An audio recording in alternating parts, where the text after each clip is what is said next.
Voice of India ਤੇ ਆਪ ਸਾਰਿਆਂ ਦਾ ਹਾਰਦਿਕ ਸਵਾਗਤ ਹੈ ਜੀ। ਮੈਂ ਤੁਹਾਡਾ ਹੋਸਟ ਐਮਪੀ ਸਿੰਘ ਤੇ ਮੇਰੇ ਨਾਲ ਨੇ ਸਾਡੇ ਸੀਨੀਅਰ ਹੋਸਟ ਲਖਵਿੰਦਰ ਕੌਸ਼ਿਕ ਜੀ। ਸਰ ਸੀਨੀਅਰ ਨੇ, ਸਤਿ ਸ਼੍ਰੀ ਅਕਾਲ। ਸੀਨੀਅਰ ਹੈ ਜੀ ਤੁਸੀਂ? ਸਤਿ ਸ਼੍ਰੀ ਅਕਾਲ ਜੀ। ਸੀਨੀਅਰ ਦਾ ਤੁਸੀਂ ਦੇਖੋ, ਸੀਨੀਅਰ ਜੂਨੀਅਰ ਦਾ ਮਤਲਬ ਇਹ ਨਹੀਂ ਹੁੰਦਾ ਕਿ ਕੋਈ ਅਸੀਂ ਜਿਹੜਾ ਸੀਨੀਅਰ ਆ ਉਹ ਬਹੁਤ ਉੱਚੀ ਟੀਸੀ ਤੇ ਬੈਠਾ ਤੇ ਜੂਨੀਅਰ ਜਿਹੜਾ ਉਹ ਜ਼ਮੀਨ ਤੇ ਬੈਠਾ, ਇਦਾਂ ਦੀ ਕੋਈ ਗੱਲ ਨਹੀਂ ਹੁੰਦੀ ਜੀ ਜੀ ਜੀ। ਇਹ ਇੱਕ ਮਤਲਬ ਮਾਣ ਵਾਲੀ ਗੱਲ ਹੈ ਕਿ ਮੈਂ ਤੁਹਾਨੂੰ ਸੀਨੀਅਰ ਕਿਹਾ ਹੈਗਾ। ਠੀਕ ਹੈ ਜੀ। ਤੇ ਲਖਵਿੰਦਰ ਜੀ, ਅੱਜ ਅਸੀਂ ਜਿਹੜੀ ਗੱਲਬਾਤ ਕਰਨ ਜਾ ਰਹੇ ਹਾਂ, ਜਿਹੜਾ ਸਾਡਾ ਸਬਜੈਕਟ ਹੈ ਜੀ, ਉਹ ਇਹ ਹੈ ਕਿ ਇੰਡੀਆ ਦੇ ਵਿੱਚ ਪਾਰਲੀਮੈਂਟ ਹਾਊਸ ਜੀ ਨਵਾਂ ਬਣਾਇਆ ਜਾ ਰਿਹਾ। ਕੀ ਗੱਲ ਜੀ, ਪਹਿਲਾਂ ਚੋਣ ਲੱਗੇ ਜੀ? ਬਸ ਉਹ ਹਾਈ ਗੱਲ ਮੈਂ ਪੁੱਛਣ ਲੱਗਾ ਸੀਗਾ ਜੀ ਵੀ ਸ਼ਾਇਦ ਉਹ ਕੱਚਾ ਹੋਊਗਾ ਪੁਰਾਣੇ ਜ਼ਮਾਨੇ ਦਾ, ਜਿੱਦਾਂ ਪੁਰਾਣੇ ਜ਼ਮਾਨੇ 'ਚ ਕੱਚੇ ਕੋਠੇ ਹੁੰਦੇ ਸੀ, ਅਸੀਂ ਤੇ ਵੇਖੇ ਆ। ਜੀ ਜੀ ਜੀ। ਜਦੋਂ ਮੀਂਹ ਪੈਣ ਦੀ ਸੰਭਾਵਨਾ ਹੁੰਦੀ ਸੀ ਤੇ ਘਰ ਦੇ ਸਿਆਣੇ ਜੀਆਂ ਵੱਲੋਂ ਪਹਿਲਾਂ ਹੀ ਜਿਹੜੀ ਸੀ ਚਿੰਤਾ ਕਰਨੀ ਸ਼ੁਰੂ ਕਰ ਦਿੱਤੀ ਜਾਂਦੀ ਸੀ ਵੀ ਭਾਈ ਉੱਪਰ ਜਾ ਕੇ ਤੇ ਅੱਡੀਆਂ ਜੀਆਂ ਮਾਰ ਕੇ ਵੇਖ ਲਓ, ਥਾਂ ਪੋਲੀ ਤੇ ਨਹੀਂ ਹੈਗੀ, ਚੂਹਿਆਂ ਨੇ ਜਗ੍ਹਾ ਪੋਲੀ ਤੇ ਨਹੀਂ ਕੀਤੀ ਹੋਈ, ਉੱਥੇ ਫਿਰ ਖੁੱਡਾਂ ਜੀਆਂ ਬਣੀਆਂ ਹੁੰਦੀਆਂ ਜਾਂ ਕੁਛ ਇਸ ਤਰ੍ਹਾਂ ਦੇ ਉੱਥੇ ਜਾ ਕੇ ਮਿੱਟੀ ਪਾਉਣੀ। ਈਵਨ ਪੱਕੇ ਘਰਾਂ 'ਚ ਜਿੱਥੇ ਉੱਤੇ ਟਾਈਲਾਂ ਲੱਗੀਆਂ ਹੋਈਆਂ, ਛੱਤਾਂ ਉੱਤੇ ਟੀਪ ਕੀਤੀ ਹੋਈ, ਉੱਥੇ ਵੀ ਕੀੜੀਆਂ ਨੇ ਮੋਰੀਆਂ ਜੀਆਂ ਬਣਾ ਲਈਆਂ ਹੁੰਦੀਆਂ ਤੇ ਪਾਣੀ ਉਹਨਾਂ 'ਚ ਸਿਮ ਕੇ ਚੋਣ ਲੱਗ ਪੈਂਦਾ। ਪਰ ਇਹ ਪਾਰਲੀਮੈਂਟ ਹਾਊਸ ਜਿਹੜਾ ਵਾ, ਮੈਨੂੰ ਨਹੀਂ ਲੱਗਦਾ ਵੀ ਇਹ ਜਿਹੜੀਆਂ ਉੱਤੇ ਸਿਰਕੀਆਂ ਪਾਈਆਂ ਹੋਣਗੀਆਂ ਜਾਂ ਫਿਰ ਕੱਚਾ ਲੇਪਣ ਕੀਤਾ ਹੁੰਦਾ, ਜਿੱਦਾਂ ਗੋਹਾ ਮਿੱਟੀ ਆਪਾਂ ਵਿਹੜੇ 'ਚ ਕਰਦੇ ਹਾਂ ਵੀ ਉੱਦਾਂ ਹੋਊ, ਜਾਂ ਫਿਰ ਵੀ ਟਾਈਲਾਂ ਲਾ ਕੇ ਟੀਪ ਕੀਤੀ ਹੋਈ। ਇਹ ਤਾਂ ਬਹੁਤ ਵੱਡੇ ਪੱਧਰ ਤੇ ਖਰਚਾ ਕਰਕੇ ਇਹ ਬਣਾਇਆ ਗਿਆ ਸੀ ਤੇ ਬਣਾਈ ਨੂੰ ਵੀ ਬਹੁਤਾ ਟਾਈਮ ਨਹੀਂ ਹੋਇਆ। ਅਸਲ ਵਿੱਚ ਜਿਹੜਾ ਪਿਛਲੇ ਸਮੇਂ ਦੇ ਵਿੱਚ ਮੋਦੀ ਸਰਕਾਰ ਵੱਲੋਂ ਜਿਹੜਾ ਇਹ ਸੋਚਿਆ ਗਿਆ ਵੀ ਅਸੀਂ ਸਾਰਾ ਕੁਝ ਹੀ ਅਦਲ ਬਦਲ ਦੇਣਾ। ਹੁਣ ਤੁਸੀਂ ਨੋਟ ਕੀਤੀ ਹੋਣੀ ਗੱਲ ਕਿ ਪਾਰਲੀਮੈਂਟ ਹਾਊਸ ਜਿਹੜਾ ਮੈਨੂੰ ਜਾਣ ਦਾ ਮੌਕਾ ਨਹੀਂ ਮਿਲਿਆ। ਮੈਂ ਰਾਸ਼ਟਰਪਤੀ ਭਵਨ ਜ਼ਰੂਰ ਗਿਆ। ਉਹ ਵੀ ਇੱਕ ਵਾਰੀ ਇੱਕ ਰਾਸ਼ਟਰਪਤੀ ਸੀ ਜੀ, ਫਖਰੁਦੀਨ ਅਲੀ ਅਹਿਮਦ, ਮੈਂ ਦਿੱਲੀ ਗਿਆ ਹੋਇਆ ਸੀਗਾ ਤੇ ਉਹਨਾਂ ਦੀ ਡੈਥ ਹੋ ਗਈ ਤੇ ਉਹ ਸਾਰੇ ਲੋਕ ਉਹ ਦੇਖਣ ਜਾਂਦੇ ਸੀ ਉਹਨਾਂ ਨੂੰ, ਜਿੱਦਾਂ ਹੁੰਦਾ ਨਾ ਮਤਲਬ ਬਹੁਤ ਵੱਡੀ ਹਸਤੀ ਕਹਿ ਸਕਦੇ ਹਾਂ। ਬਿਲਕੁਲ, ਛੋਟੇ ਬੱਚਿਆਂ ਦੇ ਟ੍ਰਿਪ ਵਗੈਰਾ ਵੀ ਜਾਂਦੇ ਰਹੇ ਨੇ ਪਾਰਲੀਮੈਂਟ ਦੇਖਣ ਨੂੰ ਤੇ ਬਾਕੀ ਸਾਰੀਆਂ ਚੀਜ਼ਾਂ ਵੇਖੀਆਂ ਤੇ ਪਾਰਲੀਮੈਂਟ ਹਾਊਸ ਨਹੀਂ ਵੇਖਿਆ। ਉਹ ਜਿਹੜੀਆਂ ਫੋਟੋਆਂ ਵੇਖੀਆਂ, ਗੋਲ ਹੈ ਬਿਲਕੁਲ, ਠੀਕ ਹੈ ਜੀ। ਤੇ ਉਹ ਬਹੁਤ ਸੋਹਣਾ ਲੱਗਦਾ ਵੇਖਣ ਨੂੰ, ਅੰਗਰੇਜ਼ਾਂ ਦੇ ਜ਼ਮਾਨੇ ਦਾ ਬਣਿਆ ਹੋਇਆ। ਪਰ ਮੋਦੀ ਸਰਕਾਰ ਨੇ ਫੈਸਲਾ ਕਰਤਾ ਕਿ ਅਸੀਂ ਸਾਰਾ ਕੁਝ ਢਾਹ ਢੋ ਕੇ ਆਪਣੇ ਹਿਸਾਬ ਨਾਲ ਕਰਨਾ। ਤੁਹਾਨੂੰ ਯਾਦ ਹੋਣਾ ਵੀ ਉਹਨਾਂ ਨੇ ਬਿਲਡਿੰਗਾਂ ਦੇ ਰੰਗ ਬਦਲਤੇ, ਸ਼ਹਿਰਾਂ ਦੇ ਨਾਮ ਬਦਲ ਦਿੱਤੇ, ਸੜਕਾਂ ਦੇ ਨਾਮ ਬਦਲਤੇ, ਠੀਕ ਹੈ ਜੀ, ਇੰਸਟੀਟਿਊਸ਼ਨਾਂ ਦੇ ਨਾਮ ਬਦਲਤੇ। ਪਤਾ ਨਹੀਂ ਮੋਦੀ ਸਰਕਾਰ ਕਿਹੜੇ ਬਦਲਾਅ ਵੱਲ ਤੁਰੀ ਹੋਈ ਹੈਗੀ ਆ। ਇਹ ਬਦਲਾਵ ਜਿਹੜਾ ਜੀ, ਬਦਲਾਵ ਲੋਕਾਂ ਦੀ ਜ਼ਿੰਦਗੀ 'ਚ ਆਉਣਾ ਚਾਹੀਦਾ। ਬਦਲਾਵ ਜਿਹੜਾ ਕਿਸੇ ਸੜਕ ਦਾ ਨਾਮ ਬਦਲ ਕੇ ਬਦਲਾਵ ਨਹੀਂ ਆ ਸਕਦਾ। ਕਿਸੇ ਯੂਨੀਵਰਸਿਟੀ ਦਾ ਨਾਮ ਬਦਲ ਕੇ, ਕਾਲਜ ਦਾ ਨਾਮ ਬਦਲ ਕੇ, ਕਿਸੇ ਰੇਲਵੇ ਸਟੇਸ਼ਨ ਦਾ ਨਾਮ ਬਦਲ ਕੇ ਉਹ ਤੁਸੀਂ ਸਮਝੋ ਵੀ ਉਹ ਚੇਂਜ ਆ ਜਾਊਗੀ। ਠੀਕ ਹੈ ਜੀ। ਉਹਨੂੰ ਤੁਸੀਂ ਮੋਦੀ ਨੂੰ ਬੇਸ਼ੱਕ ਟਰੰਪ ਕਹੀ ਚਲੋ, ਇਹਦਾ ਮਤਲਬ ਇਹ ਨਹੀਂ ਕੋਈ ਟਰੰਪ ਬਣ ਗਿਆ। ਠੀਕ ਹੈ ਜੀ। ਅਸੀਂ ਮਤਲਬ ਉਹਦਾ ਕੋਈ ਇਹ ਸਮਝ ਨਹੀਂ ਲੱਗੀ ਸੰਕਲਪ ਜਿਹੜੀ ਹੈਗੀ ਆ। ਅਸਲ ਵਿੱਚ ਕੁੱਲ ਮਿਲਾ ਕੇ ਕੀ ਹੈਗਾ ਕਿ ਲੋਕਾਂ ਦਾ ਜਿਹੜਾ ਪੈਸਾ, ਸਰਮਾਇਆ, ਲੋਕਾਂ ਦੀ ਮਿਹਨਤ, ਖੂਨ ਪਸੀਨੇ ਦੀ ਕਮਾਈ ਜਿਹੜੀ ਹੈ, ਉਹਨੂੰ ਇਹ ਸਰਕਾਰ ਨੇ ਉਜਾੜਨ ਦਾ ਫੈਸਲਾ ਕੀਤਾ ਹੋਇਆ। ਤੁਸੀਂ ਗੱਲ ਕਰ ਰਹੇ ਸੀਗੇ ਜੀ ਵੀ ਇਹ ਅੰਗਰੇਜ਼ਾਂ ਦੇ ਟਾਈਮ ਦਾ ਬਣਿਆ ਹੋਇਆ। ਇਹ ਆਪਾਂ ਇਹ ਨਹੀਂ ਕਹਿ ਸਕਦੇ ਵੀ ਠੀਕ ਆ ਵੀ ਉਹਨਾਂ ਦੇ ਟਾਈਮ ਦਾ ਬਣਿਆ, ਬਟ ਜਿਹੜਾ ਖੂਨ ਪਸੀਨੇ ਦੀ ਕਮਾਈ ਆ ਜਾਂ ਉੱਥੇ ਜਿਹੜਾ ਦਿੱਤੇ ਹੋਏ ਟੈਕਸ ਆਪਣੇ ਲੋਕਾਂ ਦੀ ਹੈ, ਜੋ ਵੀ ਕੁਝ ਉਹਨਾਂ ਨੇ ਬਣਾਇਆ। ਜੇ ਅੰਗਰੇਜ਼ ਜ਼ਮਾਨਾ ਉਹਨਾਂ ਦਾ ਸੀਗਾ, ਜ਼ਮਾਨਾ ਉਹਨਾਂ ਦਾ ਸੀ, ਸ਼ਾਸਕ ਉਹ ਸੀਗੇ, ਬਟ ਜਿਹੜਾ ਖੂਨ ਪਸੀਨਾ ਜਾਂ ਲੋਕਾਂ ਵੱਲੋਂ ਉਜਰਤ ਦੇ ਜਿਹੜੇ ਦਿੱਤੇ ਟੈਕਸ ਸੀ ਉਸ ਟਾਈਮ, ਜਿਹੜੇ ਜਜ਼ੀਆ ਟੈਕਸ ਵਗੈਰਾ ਲੈ ਜਾਂਦੇ ਸੀ, ਉਹਨਾਂ ਦੇ ਨਾਲ ਬਹੁਤ ਜ਼ਿਆਦਾ ਇਸੇ ਤਰ੍ਹਾਂ ਦੇ ਜੋ ਟੈਕਸੇਸ਼ਨ ਸਿਸਟਮ ਹੋਣਾ ਜੀ, ਉਦੋਂ ਵੀ ਉਹੀ ਹੁੰਦਾ ਸੀ। ਬਿਲਕੁਲ ਉਹੀ ਹੁੰਦਾ ਸੀ ਤੇ ਉਹ ਬਣਾ ਕੇ ਵੀ ਗਏ ਨੇ ਜੀ ਤੇ ਉਹ ਨਾਲ ਲੈ ਕੇ ਵੀ ਗਏ ਨੇ। ਬਿਲਕੁਲ। ਇੱਕ ਜਿਹੜੀ ਮੈਂ ਗੱਲ ਅੰਗਰੇਜ਼ਾਂ ਦੇ ਜ਼ਮਾਨੇ ਦੀ ਗੱਲ ਕਰਦਾ ਜੀ, ਬਹੁਤ ਸਾਰੀਆਂ ਇਹੋ ਜਿਹੀਆਂ ਬਿਲਡਿੰਗਾਂ, ਬਹੁਤ ਸਾਰੀਆਂ ਇਹੋ ਜਿਹੀਆਂ ਜਗ੍ਹਾ ਉਹਨਾਂ ਨੇ ਡਿਵੈਲਪ ਕੀਤੀਆਂ, ਬਣਾਈਆਂ, ਜਿਨ੍ਹਾਂ ਨੂੰ ਤੁਸੀਂ ਹਿਸਟੋਰੀਕਲ ਕਹਿ ਸਕਦੇ ਹੋ। ਅੱਜ ਵੀ ਉਹਨਾਂ ਦੀ ਮਿਆਦ, ਉਮਰ ਜਿਹੜੀ ਆ, ਉਹ ਅਜੇ ਵੀ 100 ਸਾਲ ਹੋਰ ਹੈਗੀ। ਮੈਂ ਬਹੁਤ ਸਾਰੀਆਂ ਜਿਹੜੀਆਂ ਇੱਦਾਂ ਦੀਆਂ ਦੇਖੀਆਂ ਜਗ੍ਹਾ ਜਿੱਥੇ ਕੁਝ ਸੁਪਨਾ ਵੀ ਲੈ ਸਕਦੇ, ਉੱਥੇ ਰੇਲ ਲਾਈਨ ਪਹੁੰਚੀ ਹੋਈ ਹੈ ਜੀ। ਬਿਲਕੁਲ, ਕੁਝ ਰੇਲ ਲਾਈਨਸ ਨੇ ਪੰਜਾਬ ਦੇ ਵਿੱਚ, ਆਪਣੇ ਇੰਡੀਆ ਦੇ ਵਿੱਚ ਵੀ ਦੇਖਦੇ ਹਾਂ, ਜੋ ਉਹਨਾਂ ਨੇ ਰੇਲਵੇ ਲਾਈਨ ਵਿਛਾ ਕੇ ਨੇ, ਉਹ ਅੰਗਰੇਜ਼ਾਂ ਨੇ ਕਰੀ ਜੀ। ਉਹ ਟ੍ਰੇਨ ਜਾਂਦੀ ਹੈ। ਬਿਲਡਿੰਗਾਂ ਦੀ ਗੱਲ ਕਰਦੇ ਹੋ, ਮੈਂ ਤਾਂ ਇਹ ਦੱਸੂਗਾ ਜੀ, ਆਪਣੇ ਪੂਰੇ ਪੰਜਾਬ ਕੀ ਪੂਰੇ ਭਾਰਤ ਦੇ ਵਿੱਚ ਵੱਡੇ ਵੱਡੇ ਜਿਹੜੇ ਪੁਲ ਨੇ, ਨਹਿਰਾਂ ਦੇ ਉੱਤੇ, ਪੁਰਾਣੀਆਂ ਨਹਿਰਾਂ ਦੇ ਖੋਦੀਆਂ ਗਈਆਂ ਨੇ, ਉਹਨਾਂ ਦੁਆਰਾ ਖੋਦੀਆਂ ਗਈਆਂ ਸੀ। ਵੱਡੇ ਪੁਲ ਨੇ ਜਿਹੜੇ, ਉਹ ਵੀ ਉਹਨਾਂ ਆਪਣੇ ਅੰਗਰੇਜ਼ਾਂ ਦੁਆਰਾ ਬਣਾਏ, ਅੰਗਰੇਜ਼ਾਂ ਦੇ ਬਣਾਏ, ਉਹਨਾਂ ਦੇ ਆਰਕੀਟੈਕਟ ਨੇ ਬਣਾਏ। ਮੈਂ ਤੁਹਾਨੂੰ ਦੱਸਣ ਲੱਗਾ ਸੀ ਜੀ, ਜਿਹੜੀ ਸਾਡੀ ਇਮਾਰਤ ਹੈਗੀ ਆ ਜੀ ਇੰਡੀਆ ਦੀ, ਇਹ ਬਹੁਤੀ ਪੁਰਾਣੀ ਨਹੀਂ ਹੈ ਜੀ, ਅਜੇ 100 ਸਾਲ ਹੋਇਆ ਹੀ ਨਹੀਂ ਜੀ, ਸਿਰਫ 1927 ਦੇ ਵਿੱਚ ਇਹ ਬਣਾਈ ਗਈ ਸੀ। ਜੀ, ਜੀ, ਜੀ, ਬਿਲਕੁਲ, ਉਦੋਂ ਕਰੋੜਾਂ ਰੁਪਈਆ ਖਰਚ ਕੇ ਬਣਾਈ ਗਈ ਸੀ ਜੀ, ਬਿਲਕੁਲ, ਜਿਹਦੇ ਚ ਬਹਿੰਦੇ ਕਿੰਨੇ ਜੀ 543 ਬੰਦੇ ਮੈਂਬਰ ਪਾਰਲੀਮੈਂਟ ਜਿਹਨਾਂ ਨੂੰ ਚੁਣ ਕੇ ਭੇਜਦੇ ਹਾਂ ਅਸੀਂ। ਜੀ, ਬਿਲਕੁਲ, ਔਰ 543 ਵਿੱਚੋਂ 90% ਉੱਤੇ ਕ੍ਰਿਮੀਨਲ ਕੇਸਿਸ ਹੁੰਦੇ, ਯਾਨੀ ਇੱਕ ਉਹ ਇਹੋ ਜੀ ਬਿਲਡਿੰਗ ਹੈ ਜੀ, ਜਿਹੜੀ ਕ੍ਰਿਮੀਨਲ ਲੋਕਾਂ ਵਾਸਤੇ ਇੱਕ ਸੇਫ ਜਗ੍ਹਾ, ਸੇਫ ਹੈ ਜੀ, ਲਾਇਸੈਂਸਡ ਨੇ ਉਹ ਜੀ। ਹਾਂਜੀ, ਉਹ ਉੱਥੇ ਬੈਠ ਕੇ ਉਹ ਸਾਡੀ ਹੋਣੀ ਦਾ ਫੈਸਲਾ ਕਰਦੇ ਜੀ, ਬਿਲਕੁਲ, ਠੀਕ ਹੈ ਜੀ। ਹੁਣ ਚਲੋ ਆਪਾਂ ਪਾਰਲੀਮੈਂਟ ਬਿਲਡਿੰਗ ਦੀ ਗੱਲ ਕਰੀਏ ਜੀ।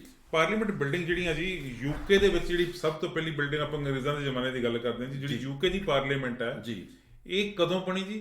ਅੱਜ ਤੋਂ 10 ਸਦੀਆਂ ਪਹਿਲਾਂ, ਜੀ, ਬਿਲਕੁਲ, 1016 ਚ ਬਣੀ ਸੀ ਇਹ ਪਾਰਲੀਮੈਂਟ ਬਿਲਡਿੰਗ। ਜੀ, ਉਦੋਂ ਅੱਗ ਲੱਗ ਗਈ ਜੀ, ਤੇ 1840 ਵਿੱਚ ਇਹਨੂੰ ਦੁਬਾਰਾ ਰੈਨੋਵੇਟ ਕੀਤਾ ਗਿਆ। ਹਾਂਜੀ ਜੀ, ਜੀ, ਦੁਬਾਰਾ ਬਣਾਈ ਗਈ ਸੀ। ਜੀ, ਜੀ, ਹੁਣ ਯੂਐਸ ਦੇ ਵਿੱਚ ਜਿਹੜੀ ਪਾਰਲੀਮੈਂਟ ਹਾਊਸ ਹੈ ਜੀ, ਉਹ ਵੀ ਅੱਜ ਤੋਂ ਜਿਹੜੀ ਆ ਉਹ 200 ਸਾਲ 220 ਸਾਲ ਪੁਰਾਣੀ। ਜੀ, ਉੱਥੋਂ ਦਾ ਰਾਸ਼ਟਰਪਤੀ ਭਵਨ ਜਿਹੜਾ ਦੁਨੀਆ ਦਾ ਸਭ ਤੋਂ ਵੱਧ ਤਾਕਤਵਰ ਬੰਦਾ, ਜੀ, ਉਹਦੀ ਜਿਹੜੀ ਇਮਾਰਤ ਹੈ ਜੀ, ਰਾਸ਼ਟਰੀ ਭਵਨ ਜਿਹਨੂੰ ਵਾਈਟ ਹਾਊਸ ਅਸੀਂ ਕਹਿੰਦੇ 1792 ਦਾ ਬਣਿਆ ਹੈ। ਜੀ, ਜੀ, ਜੀ, ਜੀ, ਆਪਣੇ ਨਾਲ ਤਾਂ 100 ਸਾਲ ਵੀ ਨਹੀਂ ਹੋਏ ਜੀ ਫਿਰ।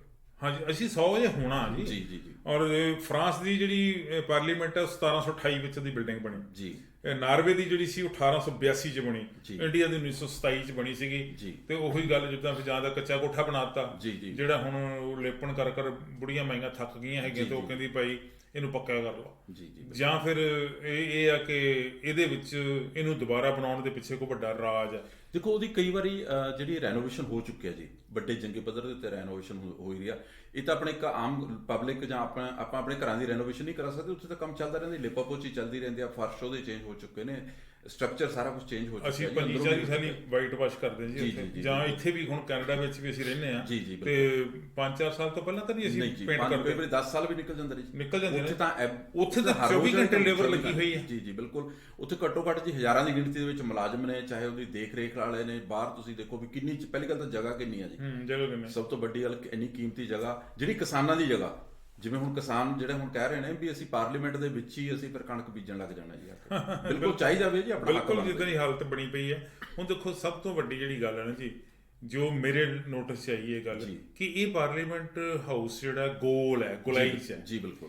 ਹੁਣ ਇਹ ਗੁਲਾਈ ਵਾਲਾ ਸ਼ਾਇਦ ਉਹਨਾਂ ਨੂੰ ਚੰਗਾ ਨਹੀਂ ਲੱਗਦਾ। ਜੀ, ਜੀ, ਜੀ, ਠੀਕ ਹੈ ਜੀ। ਤੁਸੀਂ ਧਿਆਨ ਕੀਤਾ ਹੋਊਗਾ ਜਿਹੜਾ ਸਾਡਾ ਦੇਸ਼ ਦਾ ਝੰਡਾ, ਤਿਰੰਗਾ ਝੰਡਾ ਜਿਹਨੂੰ ਅਸੀਂ ਕਹਿੰਦੇ ਆ, ਉਹਦੇ ਜਿਹੜਾ ਵਿਚਕਾਰਲਾ ਪੋਰਸ਼ਨ ਆ, ਵਾਈਟ ਪੋਰਸ਼ਨ, ਉਹਦੇ ਵਿੱਚ ਇੱਕ ਚੱਕਰ ਹੈ ਜੀ, ਸੌਰੀ ਜੀ, ਉਹ ਗੋਲ ਹੈ ਜੀ, ਬਿਲਕੁਲ। ਠੀਕ ਹੈ ਜੀ। ਉਹਦੇ ਦੋ ਮਾਨੇ, ਇੱਕ ਤਾਂ ਇਹ ਆ ਕਿ ਦੁਨੀਆ ਦੀ ਬਾਰੇ ਗੱਲ ਆ ਕਿ ਦੁਨੀਆ ਜਿਹੜੀ ਆ ਗੋਲ ਕਿਹਾ ਜਾਂਦਾ। ਦੂਜਾ ਉਹਦੇ 'ਚ 24 ਖਾਨੇ ਬਣਾਏ ਗਏ ਆ ਜੀ, ਕਿ ਉਹ ਸਮੇਂ ਨੂੰ ਰਿਪਰੈਜ਼ੈਂਟ ਕਰਦੇ ਹੈਗੇ, 24 ਆਵਰਸ। ਠੀਕ ਹੈ ਜੀ। ਇਦਾਂ ਜਿਹੜਾ ਪਾਰਲੀਮੈਂਟ ਹਾਊਸ ਜਿਹੜਾ ਬਣਾਇਆ ਗਿਆ ਸੀਗਾ, ਉਹਦੇ ਪਿੱਛੇ ਵੀ ਇਹ ਕਨਸੈਪਟ ਸੀਗਾ, ਦੋਨੋਂ ਹੀ ਕਨਸੈਪਟ ਸੀਗੇ। ਅੱਜ ਕੀ ਕਰਨਾ, ਜਿਹੜਾ ਹੁਣ ਨਕਸ਼ਾ ਪਾਸ ਕੀਤਾ ਗਿਆ ਜਾਂ ਜਿਹੜੇ ਤੇ ਭੂਮੀ ਪੂਜਨ ਪ੍ਰਧਾਨ ਮੰਤਰੀ ਖੁਦ ਕਰਕੇ ਹਟੇ ਆ ਜੀ, ਬਿਲਕੁਲ, ਉਹ ਕਹਿੰਦੇ ਜੀ ਤਿਕੋਣਾ ਬਣਾਉਣਾ, ਟ੍ਰਾਇੰਗਲ ਦੇ ਵਿੱਚ ਟ੍ਰਾਇੰਗੂਲਰ ਬਣਾਉਣਾ। ਔਰ ਉਹ ਵੀ ਇੱਕ ਜਿਹੜਾ ਹੈਗਾ, ਇੱਕ ਮੰਦਿਰ ਹੈ ਕੋਈ ਸਾਊਥ ਵਿੱਚ, ਮੈਨੂੰ ਉਹਦਾ ਨਾਂ ਨਹੀਂ ਯਾਦ ਹੈਗਾ, ਉਹ ਮੰਦਿਰ ਦੀ ਤਰਜ਼ ਤੇ ਜਿਹੜਾ ਉਹ ਬਣਾਇਆ ਜਾਣਾ। ਔਰ ਉਹ ਮੰਦਿਰ ਵੀ ਜਦੋਂ ਬਣਾਇਆ ਗਿਆ ਸੀਗਾ, ਉਹ ਵੀ ਬੜੇ 100 ਸਾਲ, ਕਈ 100 ਸਾਲ ਹੋ ਗਏ ਉਹਨੂੰ ਬਣੇ ਨੂੰ। ਆਲੀਸ਼ਾਨ ਬਿਲਡਿੰਗ ਹੈ ਜੀ, ਉਹਦੇ ਤੇ ਇੱਕ ਵੀ ਝਰੀਟ ਨਹੀਂ ਆਈ ਤੇ ਕਦੀ ਉਹਨੂੰ ਦੁਬਾਰਾ ਢਾਹ ਕੇ ਕਿਸੇ ਪਿਲਰ ਨੂੰ ਵੀ ਚੇਂਜ ਕਰਨ ਦੀ ਲੋੜ ਨਹੀਂ ਪਈ। ਠੀਕ ਹੈ ਜੀ। ਤੇ ਇੱਥੇ ਪਾਰਲੀਮੈਂਟ ਹਾਊਸ ਨੂੰ ਢਾਹ ਕੇ ਦੁਬਾਰਾ ਬਣਾਉਣਾ, ਜਾਂ ਉਹ ਦੇਖੋ ਜੇ ਉਹ ਨਵੀਂ ਜਗ੍ਹਾ ਤੇ ਬਣਾਉਣਾ ਜੀ, ਤੇ ਸਵਾਲ ਪੈਦਾ ਹੁੰਦਾ ਕਿ ਪਹਿਲੀ ਨੂੰ ਕੀ ਕਰਨਾ। ਬਿਲਕੁਲ ਜੀ, ਇਹ ਇੱਕ ਬਹੁਤ ਸੋਚਣ ਦਾ ਵਿਸ਼ਾ ਹੈਗਾ, ਕਿਉਂਕਿ ਲੋਕਾਂ ਦੇ ਵੱਲੋਂ ਦਿੱਤੇ ਗਏ ਟੈਕਸਾਂ ਦੀ ਮਿਸਯੂਜ਼ਿੰਗ ਇਸ ਸਰਕਾਰ ਨੇ, ਪਹਿਲੀਆਂ ਸਰਕਾਰਾਂ ਵਿੱਚ ਵੀ ਹੁੰਦੀ ਰਹੀ ਆ, ਬਟ ਇਸ ਸਰਕਾਰ ਦੇ ਵਿੱਚ ਬਹੁਤ ਜ਼ਿਆਦਾ ਵੱਡੇ ਪੱਧਰ ਤੇ ਕਿੰਨੀਆਂ ਕਰੋੜਾਂ ਦੀ 3000 ਕਰੋੜ ਦੀ ਮੂਰਤੀ ਉਹ ਇਹ ਕਹਿ ਕੇ ਲਗਾਈ ਸੀ ਵੀ ਇੱਥੇ ਜਿਹੜੇ ਯਾਤਰੀ ਨੇ, ਵਿਜ਼ਟਰ ਆਣਗੇ ਜੀ। ਹੁਣ ਕਰੋਨਾ ਕਰਕੇ ਦੱਸੋ ਜੀ ਉੱਥੇ ਕਿੰਨੇ ਕੁ ਵਿਜ਼ਟਰ ਜਾ ਰਹੇ ਨੇ, ਕਿੰਨੇ ਕੁ ਬੰਦੇ ਉੱਥੇ ਅਲਾਉਡ ਨੇ। ਨਾਲੇ ਕਿਹੜਾ ਜੀ, ਮੈਨੂੰ ਜੰਮੂ ਕਸ਼ਮੀਰ ਤੋਂ ਜਾਂ ਪੰਜਾਬ ਤੋਂ ਜਾਂ ਹਰਿਆਣਾ ਤੋਂ ਚਲਾ ਗਿਆ ਉੱਥੇ ਤੋਂ ਦੇਖਣ, ਕੋਈ ਨਹੀਂ ਚਾਹੁੰਦਾ ਜਿਹੜਾ ਸਰਦਾਰ ਪਟੇਲ ਦੀ ਮੂਰਤੀ ਵੇਖਣੀ। ਨਾਲੇ ਮੂਰਤੀ ਇੱਕ ਐਡੀ ਉੱਚੀ ਬਣਾਉਣ ਦੇ ਪਿੱਛੇ ਮਕਸਦ ਕੀ ਹੈ, ਵੀ ਤੁਸੀਂ ਆਪ ਨਹੀਂ ਬਣਾਈ, ਇਹ ਤੁਹਾਡੇ ਕਾਰੀਗਰਾਂ ਨੇ ਬਣਾਈ, ਤੁਸੀਂ ਕਹਿ ਸਕਦੇ ਮਾਣ। ਜਿਹੜਾ ਇਹਨਾਂ ਦਾ ਕਨਸੈਪਟ ਸੀ ਮੇਕ ਇਨ ਇੰਡੀਆ, ਬਟ ਉਹੀ ਚਾਈਨਾ ਜਿਹਦੇ ਨਾਲ ਹੁਣ ਅੱਜ ਕੱਲ ਖੜਕਦੀ ਆ ਤੇ ਉੱਥੋਂ ਬਣਵਾਈ ਜਾ ਰਹੀ। ਖੜਕਦੀ ਤਾਂ ਉਦੋਂ ਵੀ ਸੀ, ਖੜਕਦੀ ਅੱਜ ਵੀ ਆ, ਪਰ ਅੰਦਰੋਂ ਅੰਦਰੀ ਸਾਰੇ ਸਾਂਝ ਹੈਗੀ। ਜੀ, ਠੀਕ ਹੈ ਜੀ। ਔਰ ਇਹ ਜਿਹੜੀ ਗੱਲ ਇੱਕ ਹੋਰ ਬੜੀ ਗੰਭੀਰ ਨੋਟਿਸ ਲੈਣ ਵਾਲੀ ਗੱਲ ਹੈ ਕਿ ਪਿਛਲੇ 6 ਸਾਲਾਂ ਦੇ ਵਿੱਚ ਜਦੋਂ ਤੋਂ ਮੋਦੀ ਸਾਹਿਬ ਨੇ ਰਾਜ ਭਾਗ ਸੰਭਿਆ 2014 ਤੋਂ ਲੈ ਕੇ ਹੁਣ ਤੱਕ, ਜਿਹੜਾ ਸਾਡੇ ਦੇਸ਼ ਦਾ ਕਰਜ਼ਾ ਸੀ ਨਾ ਜੀ, ਉਹ ਦੁੱਗਣਾ ਹੋ ਗਿਆ ਜੀ। ਬਿਲਕੁਲ 100 ਲੱਖ ਕਰੋੜ ਜੀ, ਬਿਲਕੁਲ। ਉਹ ਪਹਿਲਾਂ ਤੇ 1 ਲੱਖ ਜੀ, ਫਿਰ 1,100,000 ਕਰੋੜ, 1,100,000 ਫਿਰ 1,100,000 ਕਰੋੜ ਜੀ ਬਿਲਕੁਲ। ਬਿੰਦੀਆਂ ਗਿਣਨੀਆਂ ਜਿਹੜੀ ਜ਼ੀਰੋ ਗਿਣਨੀਆਂ ਔਖੀਆਂ ਹੋ ਜਾਣੀਆਂ। ਕੈਲਕੂਲੇਟਰ ਤੋਂ ਵੀ ਬਾਹਰ ਹੋ ਜਾਣਗੇ ਜੀ। ਸਭ ਤੋਂ ਵੱਡੀ ਚੀਜ਼ ਆਪਾਂ ਕੈਲਕੂਲੇਟਰ ਤਾਂ ਆਉਣੀ ਨਹੀਂ ਵਿੱਚ ਆਣੀ ਠੀਕ ਹੈ। ਇੰਨਾ ਕਰਜ਼ਾ ਹੋ ਗਿਆ ਜੀ, ਉਸ ਕਰਜ਼ੇ ਨੂੰ ਲਾਉਣ ਦਾ ਕੋਈ ਫਿਕਰ ਨਹੀਂ ਨਾ, ਉਹਦਾ ਕੋਈ ਨਹੀਂ ਜੀ। ਠੀਕ ਹੈ, ਨਵੇਂ ਚੜਾਉਣ ਦਾ ਹੈ ਜੀ। ਨਵੇਂ ਮੈਂ ਤੁਹਾਨੂੰ ਦੱਸਦਾ ਜੀ, ਮੈਂ ਜਦੋਂ ਮੇਰਾ ਕਿੱਤਾ ਮੌਰਗੇਜ ਨਾਲ ਹੈਗਾ ਜੀ, ਤੇ ਮੈਂ ਇਹ ਕਹਿਣਾ ਹੁੰਦਾ ਕਿ ਘਰ ਤੁਸੀਂ ਓਡਾ ਕੁ ਲਵੋ ਜੀ ਜਿੱਡਾ ਤੁਹਾਡੇ ਰਹਿਣ ਦੇ ਮਕੂਲ ਹੈ ਜੀ ਜੀ, ਤੁਹਾਨੂੰ ਜਿੰਨੇ ਰਹਿਣ ਵਾਸਤੇ ਲੋੜ ਹੈ ਜਿੰਨੀ ਜੀ ਜੀ ਜੀ। ਤੇ ਕਿਉਂਕਿ ਘਰ ਨੇ ਤੁਹਾਨੂੰ ਜਿਹੜੀ ਮਨੀ ਇਨਕਮ ਜਨਰੇਟ ਕਰਕੇ ਨਹੀਂ ਦੇਣੀ ਜੀ। ਬਿਲਕੁਲ ਠੀਕ ਹੈ ਜੀ। ਹਾਂ, ਇਨਕਮ ਜਨਰੇਟ ਕਿੱਥੋਂ ਹੁੰਦੀ ਹੈ? ਜੇ ਤੁਸੀਂ ਉਹਨੂੰ ਰੈਂਟ ਆਊਟ ਕੀਤਾ ਹੁੰਦਾ। ਪਰ ਜੇ ਤੁਸੀਂ ਸੋਚਦੇ ਹੋ ਕਿ ਜੀ ਮੇਰਾ 5 ਬੈਡਰੂਮ ਦਾ ਘਰ ਹੋਵੇ ਜੀ, ਉਹ 'ਚ 4 ਵਾਸ਼ਰੂਮ ਹੋਣ ਜੀ, 3-4 ਗੱਡੀਆਂ ਖੜੀਆਂ ਕਰਨ ਦੀ ਗਰਾਜ ਹੋਵੇ ਜੀ ਜੀ ਜੀ, ਜੇ ਤਾਂ ਏਡਾ ਤੁਹਾਡਾ ਪਰਿਵਾਰ ਹੈ ਬਿਨਾਂ ਸ਼ੱਕ ਏਡਾ ਹੀ ਘਰ ਚਾਹੀਦਾ। ਜੇ ਏਡਾ ਪਰਿਵਾਰ ਨਹੀਂ ਹੈ ਤੇ ਫਿਰ ਤੁਸੀਂ ਸੰਕੋਚ ਨਾਲ ਉਹਨਾਂ ਕੁ ਕਰ ਲਓ ਜਿੰਨੇ 'ਚ ਤੁਸੀਂ ਸੁਖੀ ਜੀਵਨ ਬਤੀਤ ਕਰ ਸਕਦੇ। ਬਿਲਕੁਲ ਜੀ। ਆਪਣੇ ਗੁਪਤਾ ਜੀ ਨਾਲ ਇੱਕ ਦਿਨ ਬਾਹਰ ਬੈਠੇ ਗੱਲ ਹੋ ਰਹੀ ਸੀ ਸਟੂਡੀਓ ਦੇ ਵਿੱਚ ਹੀ, ਉਹ ਦੱਸ ਰਹੇ ਸੀ ਵੀ ਜਿਹੜੀ ਦੁਕਾਨ ਆ ਉਹ ਮਕਾਨ ਬਣਾ ਸਕਦੀ ਆ, ਇੱਕ ਮਕਾਨ ਦੁਕਾਨ ਨਹੀਂ ਬਣਾ ਸਕਦੀ। ਬਿਲਕੁਲ ਗੱਲ ਠੀਕ ਹੈ ਜੀ। ਅਸੀਂ ਆਮ ਆਪਣੇ ਲੋਕਾਂ ਨੂੰ ਕਹਿੰਦੇ ਰਹਿੰਦੇ ਆ ਕਿ ਭਾਈ ਚਾਦਰ ਵੇਖ ਕੇ ਪੈਰ ਪਸਾਰੋ, ਤੇ ਚਾਦਰ ਵੇਖਣ ਦਾ ਮਤਲਬ ਇਹ ਨਹੀਂ ਕਿ ਚਾਦਰ ਹੀ ਪਾੜ ਦਿਓ। ਹੁਣ ਤੁਸੀਂ ਮਾਰਗੇਜ ਦਾ ਡੀਲ ਕਰ ਰਹੇ ਹੋ ਜੀ, ਕੀ ਫਿਰ ਇਹਨਾਂ ਨੂੰ ਲੋਨ ਕਿਹਨੇ ਦਿੱਤਾ ਜੀ? ਇਹਨਾਂ ਲੋਨ ਤੇ ਮਿਲ ਜਾਂਦਾ ਜੀ।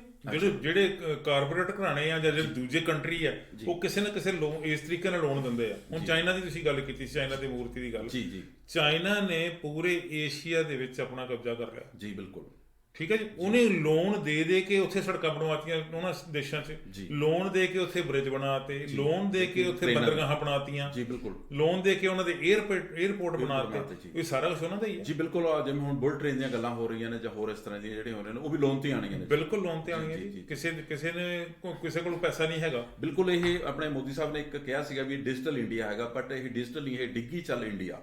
ਤੁਸੀਂ ਇਦਾਂ ਵੀ ਕਹਿ ਸਕਦੇ ਹੋ। ਚਲੋ ਇੱਕ ਜਿਹੜੀ ਬੜੀ ਹੋਰ ਹੈਰਾਨੀ ਵਾਲੀ ਗੱਲ ਹੈ ਜੀ ਕਿ ਦੁਨੀਆ 'ਚ ਜਿਹੜੇ ਭੁੱਖਮਾਰੀ ਵਾਲੇ ਦੇਸ਼ ਹੈਗੇ ਆ, ਸਾਡਾ ਨੰਬਰ ਜਿਹੜਾ ਵਾ ਉਹ ਬਹੁਤ ਥੱਲੇ ਨਹੀਂ ਹੈ ਜੀ। ਕਈ ਚੰਗੇ ਭਲੇ ਜਿਹੜੇ ਕੰਟਰੀ ਜਿਨ੍ਹਾਂ ਨੂੰ ਅਸੀਂ ਨਾਂ ਲੈਣਾ ਵੀ ਸਮਝਦੇ ਆ ਯਾਰ ਇਹ ਕਿਹੜਾ ਕੰਟਰੀ ਹੈ ਜੀ, ਉਹਨਾਂ ਤੋਂ ਉੱਪਰ ਆ। ਠੀਕ ਹੈ ਜੀ। ਮੇਰੇ ਕੋਲ ਜਿਹੜੀ ਫਿਗਰ ਹੈ ਜੀ ਉਹ ਹੈ ਕਿ 107 ਕੇਸ ਦੇਸ਼ ਹੈ ਜੀ, ਤੇ ਅਸੀਂ 94 ਨੰਬਰ ਤੇ ਅਸੀਂ ਜੀ। ਬਿਲਕੁਲ ਠੀਕ ਹੈ ਜੀ। ਤੇ 50 ਕਰੋੜ ਤੋਂ ਵਧੇਰੇ ਜਿਹੜੇ ਲੋਕ ਆ ਇੰਡੀਆ 'ਚ, 50 ਕਰੋੜ ਤੋਂ ਵੱਧ ਕੁੱਲ ਆਬਾਦੀ ਕਿੰਨੀ 132-35 ਕਰੋੜ। ਠੀਕ ਹੈ ਜੀ। 50 ਕਰੋੜ ਤੋਂ ਵੱਧ ਲੋਕ ਜਿਹੜੇ ਹੈਗੇ ਆ ਉਹਨਾਂ ਨੂੰ 2 ਵੇਲੇ ਦੀ ਰੋਟੀ ਨਹੀਂ ਮਿਲਦੀ। ਉਹਨਾਂ ਦੇ ਸਿਰ ਬਹੁਤ ਸ਼ਰਮ ਦੀ ਗੱਲ ਹੈ ਜਿਹੜੇ ਐਡੇ ਐਡੇ ਪੋਲੀਟੀਸ਼ੀਅਨ ਨੇ ਲੋਕਾਂ ਦੇ ਦਿੱਤੇ ਵੱਲੋਂ ਟੈਕਸਾਂ ਦੀ ਮਿਸਯੂਜ਼ ਕਰ ਰਹੇ ਨੇ। ਹੁਣ ਆਪਾਂ ਗੱਲ ਕਰ ਰਹੇ ਸੀ ਪਾਰਲੀਮੈਂਟ ਛੱਡੋ ਜੀ, ਨਾਲ ਹੁਣ ਦੇਖੋ ਇੱਕ ਆਪਾਂ ਮੂਰਤੀ ਤੋਂ ਬਾਅਦ ਇੱਕ ਹੁਣ 8000 ਕਰੋੜ ਦਾ ਜਹਾਜ਼ ਵੀ ਲੈ ਲਿਆ ਜੀ। 8500 ਕਰੋੜ ਦਾ 8500 ਕਰੋੜ ਜੀ। ਬਿਲਕੁਲ। ਜੇ ਇਹਦੇ ਵਿੱਚੋਂ ਅੱਧਾ ਵੀ ਕਿਸਾਨਾਂ ਦਾ ਕਰਜ਼ਾ ਮਾਫ ਕੀਤਾ ਹੁੰਦਾ, ਅੱਜ ਮੋਦੀ ਸਾਹਿਬ ਦੇ ਗੁਣ ਗਾਉਂਦੇ ਕਿਸੇ ਨੂੰ ਬੈਠਣ ਦੀ ਜ਼ਰੂਰਤ। ਚਲੋ ਕਿਸਾਨਾਂ ਦਾ ਕਰਜ਼ਾ ਵੀ ਮਾਫ ਕਰਨਾ ਇੱਕ ਬਹੁਤ ਵੱਡਾ ਮੁੱਦਾ। 8500 ਕਰੋੜ ਦੀ ਇਨਵੈਸਟਮੈਂਟ ਕੀਤੀ ਹੋਵੇ ਇਨਫਰਾਸਟ੍ਰਕਚਰ ਤੇ, ਕਿੰਨੇ ਲੋਕਾਂ ਨੂੰ ਰੁਜ਼ਗਾਰ ਮਿਲੇ, ਕਿੰਨੇ ਹਸਪੀਟਲ ਬਣ ਸਕਦੇ, ਕਿੰਨੇ ਸਕੂਲ ਬਣ ਸਕਦੇ, ਕਿੰਨੇ ਹੋਰ ਇੰਸਟੀਟਿਊਸ਼ਨ ਫੈਕਟਰੀਆਂ ਲੱਗ ਸਕਦੀਆਂ ਜੀ। ਬਿਲਕੁਲ। ਹਰ ਇੱਕ ਬੰਦੇ ਨੂੰ ਜਿਹੜੀਆਂ ਜੌਬ ਦੀ ਗੱਲ ਕਰ ਰਹੇ ਸੀ ਵੀ 2 ਕਰੋੜ ਅਸੀਂ ਨੌਕਰੀ ਦੇਵਾਂਗੇ, ਤਾਂ ਇਹ ਜੌਬ ਇੱਥੇ ਲੱਗ ਸਕਦੇ ਜੀ। ਕੋਈ ਇਸ ਤਰ੍ਹਾਂ ਦਾ ਇੰਫਰਾਸਟ੍ਰਕਚਰ ਜਿਹੜਾ ਹੈ ਇਹ ਤਿਆਰ ਕਰਦੇ। ਅਸਲ ਵਿੱਚ ਉਹਨਾਂ ਨੇ ਇਹ ਕੋਈ ਇੰਡਸਟਰੀ ਲਾਉਣੀ, ਸਾਨੂੰ ਸਮਝਣ 'ਚ ਗਲਤੀ ਲੱਗੀ। ਉਹਨਾਂ ਨੇ ਇਹ ਕਿਹਾ ਸੀਗਾ, ਤੁਸੀਂ ਕਹਿੰਦੇ ਹੋ ਕਿ ਉਹ ਕਹਿੰਦੇ ਸੀ ਕਿ 2 ਕਰੋੜ ਲੋਕਾਂ ਨੂੰ ਜੌਬ ਦੇਵਾਂਗੇ ਜੀ। ਅਸਲ 'ਚ ਕੀ ਕਿਹਾ ਸੀ ਉਹਨਾਂ ਨੇ? 2 ਕਰੋੜ ਲੋਕਾਂ ਦੀ ਜੌਬ ਲਵਾਂਗੇ ਜੀ। ਉਹਨਾਂ ਨੂੰ ਘਰ ਬਿਠਾਤਾ ਜੀ। ਬਿਲਕੁਲ ਠੀਕ ਹੈ ਜੀ। ਉਹਨਾਂ ਨੂੰ ਇਹੋ ਜਿਹੀ ਹਾਲਤ 'ਚ ਪਹੁੰਚਾਤਾ ਕਿ ਅੱਜ ਉਹਨਾਂ ਨੂੰ ਦੁਬਾਰਾ ਸੋਚਣ ਦੀ ਮਜਬੂਰ ਹੋਣਾ ਪੈ ਗਿਆ ਕਿ ਅਸੀਂ ਆਪਦੀ ਰੋਟੀ ਦੇ ਜੁਗਾੜ ਕਿਵੇਂ ਕਰਨਾ ਜੀ। ਬਿਲਕੁਲ। ਅੱਜ ਤੁਸੀਂ ਦੇਖੋ ਕਿਸਾਨਾਂ ਦਾ ਮੁੱਦੇ ਨਾਲ ਜੋੜ ਕੇ ਗੱਲ ਕਰੀਏ ਜੀ, ਤੇ ਇਸ ਮੁੱਦੇ ਨੂੰ ਸੁਲਝਾਉਣ ਦੇ ਲਈ ਅਜੇ ਗੋਲੇ 'ਚੋਂ ਪੂਣੀ ਵੀ ਨਹੀਂ ਕੱਤੀ ਜੀ। ਬਿਲਕੁਲ। ਸਰਕਾਰ ਦੇ ਕਰਿੰਦੇ ਮੰਤਰੀ ਸੰਤਰੀ ਸਾਰੇ ਇਸੇ ਗੱਲ ਤੇ ਜ਼ੋਰ ਦੇਈ ਜਾਂਦੇ, ਤੁਸ ਦੇ ਕੇ ਕਿ ਇਹ ਤਾਂ ਲੋਕਾਂ ਦਾ ਬਹੁਤ ਭਲਾ ਕਰਨਾ, ਤੇ ਉਹ 8500 ਕਰੋੜ ਭਲੇ ਤੇ ਲਾਇਆ। ਇਹ ਜਿਹੜਾ ਨਵਾਂ ਪਾਰਲੀਮੈਂਟ ਹਾਊਸ ਬਣਾਉਣਾ, ਇਹ ਲੋਕਾਂ ਦੇ ਕੀ ਭਲਾ ਕਰੂਗਾ? ਅੱਜ ਤੱਕ ਹੁਣ ਤੱਕ ਤੁਸੀਂ ਦੱਸੋ ਵੀ ਇਹ ਜਿਹੜੇ ਕਾਨੂੰਨ ਬਣਾਏ ਆ ਇਹ ਭਲੇ ਲਈ ਬਣਾਏ? ਨਹੀਂ ਜੀ, ਕੋਈ ਭਲੇ ਲਈ ਕੋਈ ਕੁਝ ਨਹੀਂ ਬਣਾਇਆ ਲੋਕਾਂ ਨੂੰ। ਬਸ ਇੱਕ ਕਰਜ਼ੇ ਦੀ ਮਾਰ ਥੱਲੇ ਜਿਹੜੀਆਂ ਆਉਣ ਵਾਲੀਆਂ ਪੀੜ੍ਹੀਆਂ ਸਦੀਆਂ ਲੱਗ ਜਾਣਗੀਆਂ ਜੀ। ਆਪਾਂ ਕਹਾਂਗੇ ਸਦੀਆਂ ਦੇ ਵਿੱਚ ਇਹ ਕਰਜ਼ਾ ਜਾ ਕੇ ਉਤਰੂਗਾ, ਕਿਉਂਕਿ ਜਿਸ ਕੰਟਰੀ ਨੇ ਦਿੱਤਾ ਉਹਨੇ ਵਾਪਸ ਤਾਂ ਲੈਣਾ ਹੀ ਹੈ ਜੀ। ਪੁਰਾਣੇ ਜ਼ਮਾਨੇ ਵਿੱਚ ਕੁਝ ਉਹ ਕਰਜ਼ਾ ਤਾਂ ਬਹੁਤ ਥੋੜਾ ਹੁੰਦਾ ਸੀ ਜੀ। ਬਿਲਕੁਲ। ਧੀਆਂ ਪੁੱਤਾਂ ਦੇ ਵਿਆਹ ਉਦੋਂ ਵੀ ਲੋਕੀ ਪੈਸੇ ਫੜ ਦੜ ਕੇ ਕਰਦੇ ਹੁੰਦੇ ਸੀ ਜੀ। ਬਿਲਕੁਲ। 100 ਰੁਪਈਆ ਲੈ ਲੈਣਾ ਜੀ, ਤੇ 100 ਰੁਪਈਆ ਸਾਰੀ ਉਮਰ ਕਰਜ਼ਾ ਨਹੀਂ ਸੀ ਲੱਥਦਾ। 100 ਰੁਪਈਏ ਦਾ ਉਹਦਾ ਵਿਆਜ ਦੇਈ ਜਾਣਾ ਹਰ ਮਹੀਨੇ, ਜਾਂ ਛਮਾਈ ਤੇ ਜਦੋਂ ਫਸਲ ਆਉਣੀ ਦੇਈ ਜਾਣਾ, ਉਹ 100 ਮੂਲ ਖੜੇ ਦਾ ਖੜਾ ਰਹਿੰਦਾ ਸੀ। ਇਹ ਜਿਹੜਾ ਮੈਂ ਹੁਣ ਤੁਹਾਨੂੰ ਦੱਸਿਆ, 100 ਲੱਖ ਕਰੋੜ ਰੁਪਏ ਦਾ ਕਰਜ਼ਾ ਹੋ ਚੁੱਕਾ, ਇਹ ਲੱਥਣ ਦਾ ਤਾਂ ਲੱਲ ਹੀ ਹੈ ਨਹੀਂ ਜੀ, ਬਿਲਕੁਲ ਕੋਈ ਚਾਂਸ ਹੀ ਹੈ ਨਹੀਂ। 100 ਦੇ 99 ਨਹੀਂ ਹੋਣ ਦੇ ਚਾਂਸ। ਜੀ ਬਿਲਕੁਲ। ਗਵਰਨਮੈਂਟ ਬਿਲਡਿੰਗਸ ਨੇ ਜਿਹੜੀਆਂ ਉਹ ਗਿਰਵੀਆਂ ਰੱਖੀਆਂ ਜਾ ਰਹੀਆਂ ਨੇ ਜੀ, ਗਵਰਨਮੈਂਟ ਬਿਲਡਿੰਗਸ ਨੂੰ ਸੇਲ ਕੀਤਾ ਜਾ ਰਿਹਾ। ਈਵਨ ਛੋਟੇ ਸ਼ਹਿਰਾਂ ਦੇ ਵਿੱਚ ਮਿਊਨਿਸਪਲ ਕਮੇਟੀ ਦੇ ਕੋਲੇ ਕੋਈ ਜਗ੍ਹਾ ਪਈ ਆ, ਵਾਧੂ ਕਿਸੇ ਜਗ੍ਹਾ ਪਈ ਆ, ਉਹ ਜਗ੍ਹਾ ਵੀ ਹੀ ਮਤਲਬ ਗਿਰਵੀ ਕਰੀ ਜਾ ਰਹੀ ਜਾਂ ਉਹਨੂੰ ਸੇਲ ਆਊਟ ਕੀਤਾ ਜਾ ਰਿਹਾ ਹੈਗਾ। ਹੁਣ ਆਪਾਂ ਗੱਲ ਕਰਦੇ ਸੀ ਇਹਦੀ ਜੀ ਵੀ ਇਹਨਾਂ ਨੂੰ ਘੱਟੋ ਘੱਟ ਧਿਆਨ ਦੇਣਾ ਚਾਹੀਦਾ ਲੋਕਲ ਲੈਵਲ ਦੇ ਉੱਤੇ ਜਾਂ ਜਨਤਾ ਲਈ। ਕਈ ਸ਼ਹਿਰਾਂ ਦੇ ਵਿੱਚ ਜੀ ਆਪਣੇ ਲੋਕਲ ਆਫਿਸ ਵੀ ਨਹੀਂ ਹੈਗੇ। ਸਾਡੇ ਮਲੇਰਕੋਟਲੇ ਤੋਂ ਮੈਂ ਬਿਲੋਂਗ ਕਰਦਾ ਜੀ, ਮਲੇਰਕੋਟਲੇ ਦੇ ਵਿੱਚ ਕਿਸਾਨ ਭਵਨ ਦੀ ਬਿਲਡਿੰਗ ਆ ਜੀ, ਪਿਛਲੇ 20 ਸਾਲ ਦੇ ਕਰੀਬ ਮੈਨੂੰ ਦੇਖਦੇ ਨੂੰ ਹੋ ਗਏ, ਉਹ ਉੱਥੇ ਕਚਹਿਰੀਆਂ ਬਣਾਈਆਂ ਹੋਈਆਂ ਨੇ ਜੀ। ਤੇ ਮਲੇਰਕੋਟਲੇ ਸਾਡੇ ਜ਼ਿਲ੍ਹਾ ਬਣਾਉਣ ਦੀਆਂ ਗੱਲਾਂ ਹੋ ਰਹੀਆਂ, ਜਦ ਕਿ ਉਹਦੀ ਆਪਦੀ ਕੋਈ ਉੱਥੇ ਬਿਲਡਿੰਗ ਨਹੀਂ ਹੈਗੀ। ਬਿਲਡਿੰਗ ਹੀ ਹੈ ਨਹੀਂ ਜੀ, ਬਿਲਕੁਲ। ਉਹਨੂੰ ਇਸ ਤਰੀਕੇ ਨਾਲ ਹੈਗਾ ਜੀ, ਜਦੋਂ ਚੰਡੀਗੜ੍ਹ ਬਣਾਉਣ ਦੀ ਗੱਲ ਆਈ ਸੀਗੀ ਤੇ ਕਿੰਨੇ ਪਿੰਡ ਉਜਾੜ ਕੇ ਉਹ ਚੰਡੀਗੜ੍ਹ ਸ਼ਹਿਰ ਬਣਾਇਆ ਗਿਆ ਸੀਗਾ, ਤੇ ਉਹ ਪਿੰਡ ਪੰਜਾਬ ਦੇ ਸੀਗੇ ਤੇ ਸੋਚਦੇ ਸੀਗੇ ਕਿ ਚੰਡੀਗੜ੍ਹ ਜਿਹੜਾ ਪੰਜਾਬ ਦਾ ਹੋਊਗਾ। ਤੇ ਪੰਜਾਬ ਸਰਕਾਰ ਨੇ ਉਸ ਵੇਲੇ ਜਦੋਂ ਚੰਡੀਗੜ੍ਹ ਨਾਲ ਡਿਵੈਲਪ ਹੋ ਰਿਹਾ ਸੀ, ਤੇ ਪੰਜਾਬ ਸਰਕਾਰ ਨੇ ਬਹੁਤ ਸਾਰੀਆਂ ਬਿਲਡਿੰਗਸ ਇਦਾਂ ਦੀਆਂ ਬਣਾਤੀਆਂ ਸੀ ਜਿਹਨਾਂ ਦਾ ਭਵਿੱਖ ਵਿੱਚ ਜਿਹਨਾਂ ਦੀ ਲੋੜ ਸੀ, ਆਉਣ ਵਾਲੇ ਦਿਨਾਂ ਵਿੱਚ ਲੋੜ ਸੀ। ਠੀਕ ਹੈ ਜੀ, ਜਿਹਨਾਂ ਚੋਂ ਕਿਸਾਨ ਭਵਨ ਵੀ ਬਣਿਆ, ਪੰਚਾਇਤ ਭਵਨ ਵੀ ਬਣਿਆ, ਹੋਰ ਬੇਸ਼ੁਮਾਰ ਚੀਜ਼ਾਂ ਬਣੀਆਂ, ਅੱਜ ਸਾਰੀਆਂ ਵੇਚਦੀਆਂ। ਜੀ ਬਿਲਕੁਲ। ਇਹ ਇਹਨਾਂ ਦਾ ਵੇਚਣ ਦੇ ਉੱਤੇ ਰੱਖਿਆ ਹੋਇਆ ਦਾਵਾ ਕਿ ਇਸ ਚੀਜ਼ ਨੂੰ ਦੇਖਦੇ ਨੇ। ਬੇਲ ਆ ਸੇਲ ਜਿਹੜੀਆਂ ਵੀ ਗਵਰਨਮੈਂਟ ਆਪਣੇ PSU ਸੀਗੇ, ਪਬਲਿਕ ਸੈਕਟਰ ਯੂਨਿਟ ਸੀਗੇ, ਇਹਦੇ ਵੱਲੋਂ ਸਾਰੇ ਸੇਲ ਆਊਟ ਹੋ ਚੁੱਕੇ ਨੇ। ਰੇਲਵੇ ਹੋ ਗਈ, ਕੁਝ ਏਅਰਪੋਰਟ ਵੀ ਦਿੱਤੇ ਵੀ 99 ਸਾਲਾਂ ਪੱਟੇ ਦੇ ਉੱਤੇ ਵੀ ਆਪ ਤਾਂ ਇਹਨਾਂ ਨੇ ਜਾਣਾ ਵੀ ਆਉਣ ਵਾਲੀਆਂ ਨਸਲ ਬਿਲਕੁਲ ਪੁਸ਼ਤਾਂ ਵੀ ਜਿਹੜੀਆਂ ਉਹ ਕਰਜ਼ਾ ਲਾਉਂਦੀਆਂ ਪੁੱਛ ਨਾ ਸਕਣ ਜੀ ਉਹਨਾਂ ਨੂੰ। ਪਤਾ ਨਹੀਂ ਜਿਹੜੇ ਲੈ ਰਹੇ ਨੇ ਜੀ ਉਹਨਾਂ ਨੇ 99 ਸਾਲ ਜਿਉਣਾ ਜਾਂ ਨਹੀਂ ਜਾਣਾ, ਇਹ ਰੱਬ ਜਾਣਦਾ ਜੀ। ਹਾਂਜੀ ਬਿਲਕੁਲ। ਉਹਨਾਂ ਨੂੰ ਇਸ ਗੱਲ ਦਾ ਫਿਕਰ ਨਹੀਂ ਹੈਗਾ ਜੀ। ਉਹਨਾਂ ਨੂੰ ਤਾਂ ਵੇਚਣ ਵਾਲਾ ਨੂੰ ਇਹ ਫਿਕਰ ਹੈ ਕਿ ਅੱਜ ਜੋ ਸਾਨੂੰ ਮਿਲਦਾ ਵਾ ਉਹ ਲਾਹੇ ਦਾ, ਤੇ ਆਪਦੀਆਂ ਪੁਸ਼ਤਾਂ ਆਉਣ ਵਾਲੀਆਂ 7 ਪੀੜ੍ਹੀਆਂ ਖਾਂਦੇ ਰਹਿਣਗੇ। ਜਿਹੜੇ ਦੂਜੀਆਂ 7 ਪੀੜ੍ਹੀਆਂ ਉਹ ਭਾਵੇਂ ਰੁਲ ਜਾਣ, ਦੂਜਿਆਂ ਦੀਆਂ 7 ਪੀੜ੍ਹੀਆਂ ਦਾ ਕੋਈ ਫਿਕਰ ਨਹੀਂ, ਆਪਦੀ 7 ਪੀੜ੍ਹੀਆਂ ਦਾ ਫਿਕਰ ਹੈ। ਔਰ ਉਹਨਾਂ ਵਾਸਤੇ ਇਦਾਂ ਦਾ ਜਗੜ ਕਰਕੇ ਤੁਰ ਕੇ ਜਾਣਾ ਹੈਗਾ ਜਿਹੜਾ ਮਤਲਬ ਉਹ ਰੱਜੇ ਹੈਗੇ ਅੱਜ ਵੀ, ਤੇ ਰੱਜੇ ਰਹਿਣਗੇ ਭਵਿੱਖ ਵਿੱਚ। ਜੀ ਬਿਲਕੁਲ। ਜਿਸ ਤਰ੍ਹਾਂ LIC ਹੈਗੇ, ਚਲੋ ਆਪਣੇ ਇੰਡੀਆ ਦੀ ਸਭ ਤੋਂ ਵੱਡੀ, ਲੋਕ ਉਹਦੇ ਤੇ ਵਿਸ਼ਵਾਸ ਕਰਦੇ ਨੇ, ਉਹਨੂੰ ਵੀ ਹੁਣ ਜਿਹੜੇ ਉਹਦੀ ਵੇਚਣ ਦੀਆਂ ਗੱਲਾਂ। ਹਾਂਜੀ, ਦੂਜੀਆਂ ਵੀ ਜਿਹੜੀਆਂ ਹੈਗੀਆਂ ਜਨਰਲ ਇੰਸ਼ੋਰੈਂਸ ਕੰਪਨੀਆਂ ਹੈਗੀਆਂ, ਉਹਨਾਂ ਨੂੰ ਵੀ ਇਸ ਤਰੀਕੇ ਨਾਲ ਵੇਚਣ ਦੀ ਗੱਲ ਹੈ। ਤੁਸੀਂ ਦੇਖੋ, ਇੰਦਰਾ ਗਾਂਧੀ ਨੇ 2 ਵਾਰੀ ਬੈਂਕਾਂ ਨੂੰ ਨੈਸ਼ਨਲਾਈਜ਼ ਕੀਤਾ ਜੀ। ਇੱਕ ਵਾਰੀ ਸ਼ਾਇਦ 15-18 ਬੈਂਕ, ਤੇ ਇੱਕ ਵਾਰੀ 5-6 ਬੈਂਕ ਉਹਨੇ 20 ਬੈਂਕ ਪਹਿਲਾਂ ਤੇ 9 ਬੈਂਕ ਸ਼ਾਇਦ ਬਾਅਦ ਚ ਨੈਸ਼ਨਲਾਈਜ਼ ਕੀਤੇ।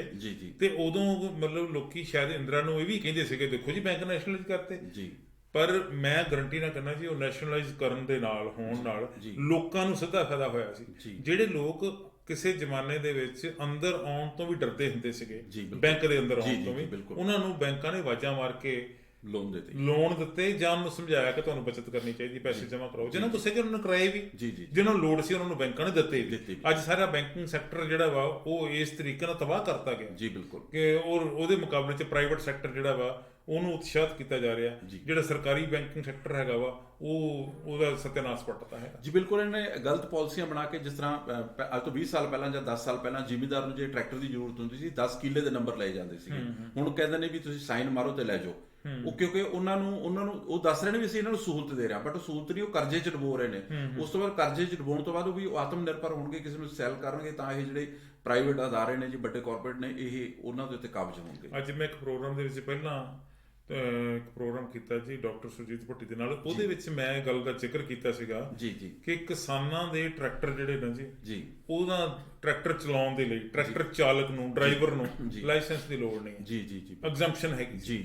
ਔਰ ਉਹਦੀ ਜਿਹੜੀ ਇੰਸ਼ੋਰੈਂਸ ਵੀ ਜਿਹੜੀ ਸੀਗੀ ਉਹ ਥਰਡ ਪਾਰਟੀ ਹੁੰਦੀ ਸੀ, ਇਸ ਕਰਕੇ ਕਿ ਉਹ ਟਰੈਕਟਰ ਜਿਹੜੇ ਸੜਕ ਤੇ ਆਉਂਦਾ ਜੀ, ਬਿਲਕੁਲ। ਕਿਉਂ ਹੁਣ ਟਰੈਕਟਰ ਤਾਂ ਸੀਜ਼ਨ 'ਚ 2 ਵਾਰੀ, ਸਾਲ 'ਚ 2 ਵਾਰੀ ਖੇਤਾਂ 'ਚ ਹੁੰਦਾ ਜੀ, ਬਿਲਕੁਲ। ਬਾਕੀ ਜਿਹੜਾ ਵਾ ਉਹ ਕਿਸਾਨ ਨੇ ਜਿਹੜਾ ਉਹਨੂੰ ਇਜਾਜ਼ਤ ਹੁੰਦੀ ਸੀਗੀ ਕਿ ਉਹ ਟਰੈਕਟਰ ਟਰਾਲੀ ਪਾ ਕੇ ਪਿੱਛੇ ਉਹ ਰੇਤਾ ਵੀ ਢੋ ਸਕਦਾ, ਉਹ ਮਿੱਟੀ ਵੀ ਲਿਆ ਸਕਦਾ, ਉਹ ਖਾਦ ਵੀ ਲਿਆ ਸਕਦਾ। ਹਾਂਜੀ, ਉਹ ਆਪਦੀ ਫਸਲ ਜਿਹੜੀ ਆ ਉਹ ਮੰਡੀ 'ਚ ਵੀ ਉਹਨੇ ਲੈ ਕੇ ਜਾਣੀ ਹੈ।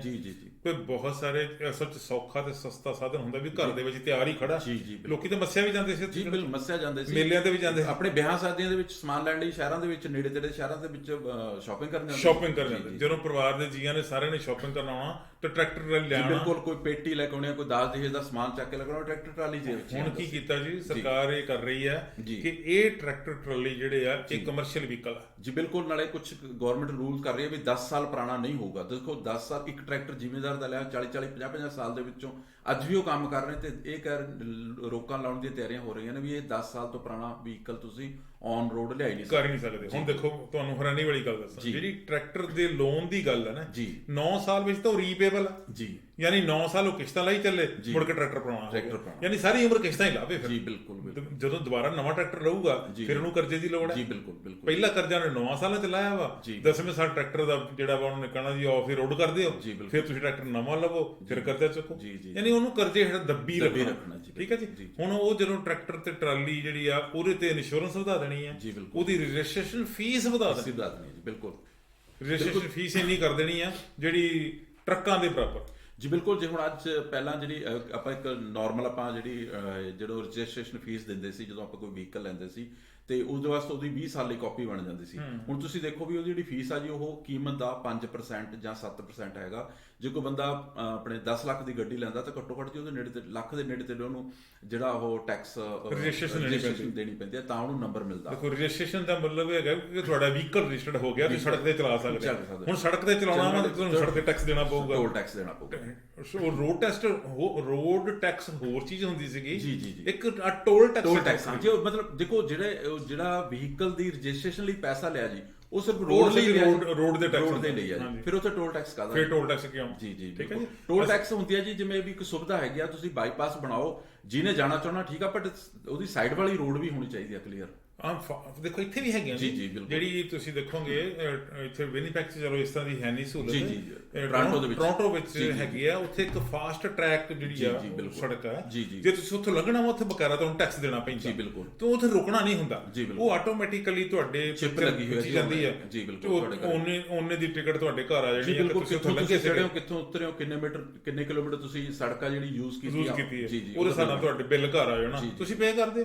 ਪਰ ਤੁਸੀਂ ਦੇਖੋ ਸਹੂਲਤ ਵੀ ਤਾਂ ਲਈ ਨਾ, ਤੁਸੀਂ ਫਾਸਟ ਲੰਘੇ, ਪਰ ਬਾਕੀ ਜਿਹੜੀਆਂ ਦੂਜੀਆਂ ਸੜਕਾਂ ਆਮ ਹੈਗੀਆਂ ਵਾ ਉਹਨਾਂ ਤੋਂ ਲੰਘਣ ਦਾ ਕੋਈ ਟੈਕਸ ਨਹੀਂ ਹੈ। ਕੋਈ ਨਵੀਂ ਸੜਕਾਂ ਤਾਂ ਬਣੀਆਂ ਨੇ ਜੀ, ਪੁਰਾਣੀ ਸੜਕਾਂ ਦੇ ਉੱਤੇ ਇਹਨਾਂ ਨੇ ਟੋਲ ਲਗਾਤੇ ਨੇ ਤੇ ਪੁਰਾਣੀਆਂ ਵੀ ਰਿਪੇਅਰੇਬਲ ਹੈਗੀਆਂ। ਸਾਡੇ ਮਲੇਰਕੋਟਲਾ ਜੀ, ਲੁਧਿਆਣਾ ਮਲੇਰਕੋਟਲਾ ਪਟਿਆਲਾ ਜਿਹੜੀ ਬਣੀ ਆ, ਲੁਧਿਆਣੇ ਤੋਂ ਮਲੇਰਕੋਟਲਾ ਹੋ ਕੇ ਅੱਗੇ ਪਟਿਆਲਾ ਨੂੰ ਜਾਂਦੀ ਹੈ ਜੀ, ਉਹ ਇੰਨੀ ਜਗ੍ਹਾ ਟੁੱਟੀ ਹੋਈ ਆ ਜੀ।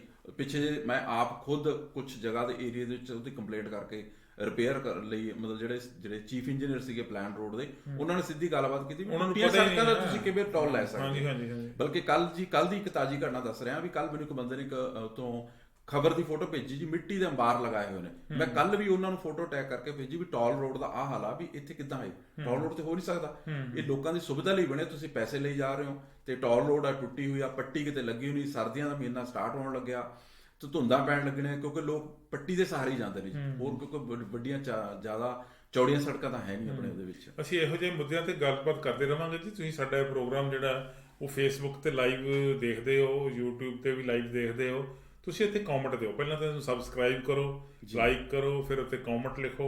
ਠੀਕ ਹੈ ਜੀ। ਤੁਹਾਨੂੰ ਗੱਲ ਚੰਗੀ ਲੱਗਦੀ ਹੈ ਜ਼ਰੂਰ ਲਿਖੋ, ਨਹੀਂ ਚੰਗੀ ਲੱਗਦੀ ਤਾਂ ਵੀ ਦੱਸੋ, ਅਸੀਂ ਉਹਦੇ 'ਚ ਕੋਈ ਚੇਂਜ ਕਰ ਸਕੀਏ। ਅਸੀਂ ਇਸ ਪ੍ਰੋਗਰਾਮ ਦੇ ਵਿੱਚ ਇੰਡੀਆ ਦੀ ਪੋਲਿਟਿਕਸ ਦੀ ਵੀ ਗੱਲ ਕਰਾਂਗੇ, ਉੱਥੋਂ ਦੀ ਸੋਸ਼ਲ ਇਕਨੋਮਿਕਸ ਦੀ ਵੀ ਗੱਲ ਕਰਾਂਗੇ।